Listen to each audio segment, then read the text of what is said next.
അത് ചെയ്യുന്നില്ല. ഇന്ന് ലേറ്റ് 2 മണി വരെ ഇരുന്ന് പഠിച്ചിട്ട് ബൈക്ക് എടുത്തിട്ട് പുറത്തു പോയിട്ട് തുറന്നിരിക്കുന്ന കടകളിൽ പോയി ചായ കുടിച്ചിട്ട് തിരിച്ചു വരുന്ന എത്രയോ യുവതികളെ ഇപ്പൊ കാണാം. ഇപ്പൊ നമ്മുടെ കോഴിക്കോടോ പരിസരത്തോ നോക്കിക്കഴിഞ്ഞാൽ ഇഷ്ടം പോലെ കാണാൻ കഴിയുന്നുണ്ട്. 2 മണിയല്ലേ ആയിട്ടുള്ളൂ, കുഴപ്പമില്ല, നമുക്ക് കുറച്ചേരം കൂടി ചില്ലായി വൈബൊക്കെ ചെയ്ത് ഇങ്ങനെ നടക്കാം. അതെ.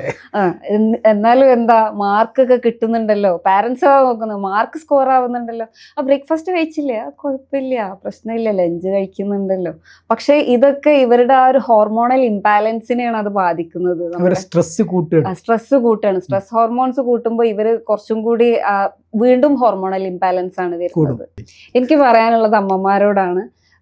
നമുക്ക് കുഞ്ഞുണ്ടെങ്കിലേ കുഞ്ഞിന് സ്റ്റാറ്റസ് ഉള്ളൂ, കുഞ്ഞിന് കല്യാണം ഉള്ളൂ, പിന്നെ കുഞ്ഞിന് വീണ്ടും മക്കൾ ഉണ്ടാവണം. അങ്ങനത്തെ കാര്യങ്ങളൊക്കെ ആദ്യം നമ്മൾ നോക്കേണ്ടത് കുഞ്ഞിന്റെ ആരോഗ്യമാണ്.